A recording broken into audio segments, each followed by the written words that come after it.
जय श्री राम मित्रों, हमारे चैनल में एक बार फिर से आपका स्वागत है। दोस्तों, आज हम आपको जो जानकारी देने वाले हैं बहुत ही खास जानकारी है। और दोस्तों, हम कहेंगे चाहे महिला हो या पुरुष हो, अपने जीवन की इन बातों को आपको छुपा कर ही रखना चाहिए। अन्यथा दोस्तों, आपकी बदनामी होती है और आपको आपके जीवन में कभी भी तरक्की नहीं मिलती और आप माला माल से कंगाल हो जाते हैं।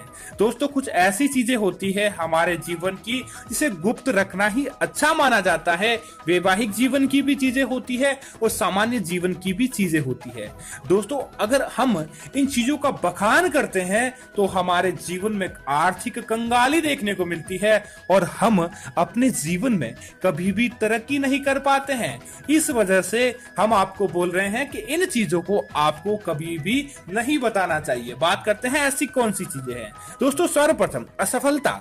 दोस्तों, ऐसा नहीं है कि हर व्यक्ति को अपने कार्य के अंदर सफलता ही प्राप्त हो। कभी कभी व्यक्ति असफल होता है, लेकिन दोस्तों आपको अपनी असफलता से कुछ सीखना चाहिए, बल्कि उसका बखान दूसरे व्यक्तियों के सामने भूलकर भी नहीं करना चाहिए। अगर आप ऐसा करते हैं तो सामने वाला व्यक्ति आपको कमजोर मान लेता है और फिर आपको वह कभी भी आगे बढ़ने का मौका नहीं देता है। इस बात का आपको ध्यान रखना चाहिए। दोस्तों, दूसरी बात है अपने पत्नी की सुंदरता। दोस्तों, कई व्यक्तियों की आदत होती है कि वह अपने पत्नी के बारे में अच्छी और उनकी सुंदरता की बातें अन्य लोगों को करते हैं। ऐसे व्यक्ति को दोस्तों मूर्ख माना जाता है।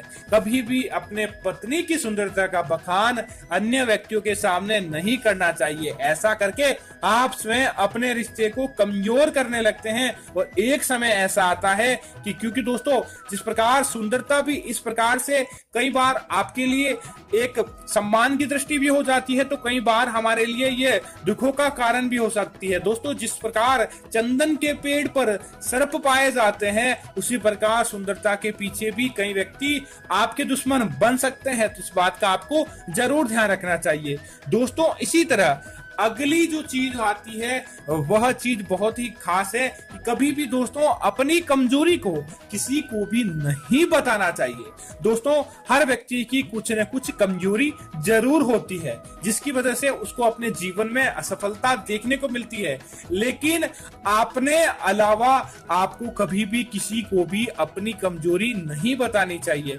दोस्तों, अगर आप उसे जाहिर करते हैं तो लोग उसका फायदा उठाते हैं और आपको आपकी कमजोरी के कारण समाज पीछे धकेल देता है। तो इस बात का आपको जरूर ध्यान रखना चाहिए। दोस्तों, इसी तरह अगली जिस चीज की बात करें तो वह है अपनी बेटी का स्वभाव।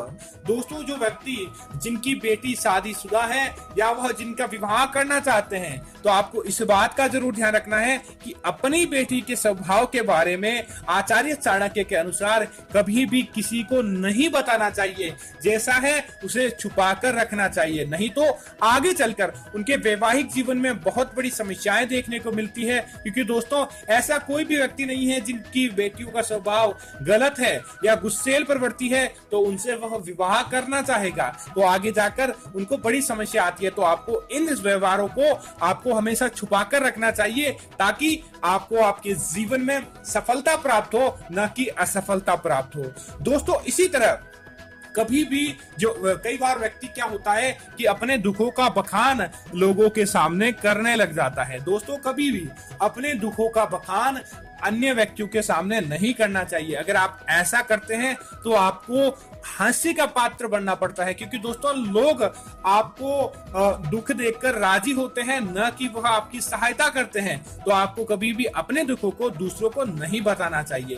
दोस्तों, अगली जिस चीज की बात करें तो वह है दोस्तों धनवान कौन व्यक्ति नहीं होता, और जिसके पास धन होता है, अमीर व्यक्ति की यही निशानी होती है कि कभी भी उसके पास कितना धन है वह नहीं बताता है, और जब समय पड़ता है तब लोगों को मालूम चलता है कि उसके पास इतना धन है। तो आपको भी कभी भी आपके पास कितना धन है, अपने धन का बखान जो व्यक्ति करता है, आचार्य चाणक्य के अनुसार वह मूर्ख व्यक्ति माना जाता है। तो आपको कभी भी अपने धन पर घमंड और अपने धन का कभी भी दूसरे व्यक्तियों के सामने बखान नहीं करना चाहिए, बल्कि समय आने पर उसका उपयोग आपको करना चाहिए, ताकि आपके जीवन में माता लक्ष्मी की कृपा बनी रहे। तो दोस्तों कमेंट में जय लक्ष्मी माता जरूर लिखें, और अगर आपको यह वीडियो पसंद आई तो वीडियो को लाइक करें और हमारे चैनल को सब्सक्राइब करें, ताकि ऐसी जानकारी आपको मिलती रहेगी। जय श्री राम मित्रों, धन्यवाद मित्रों।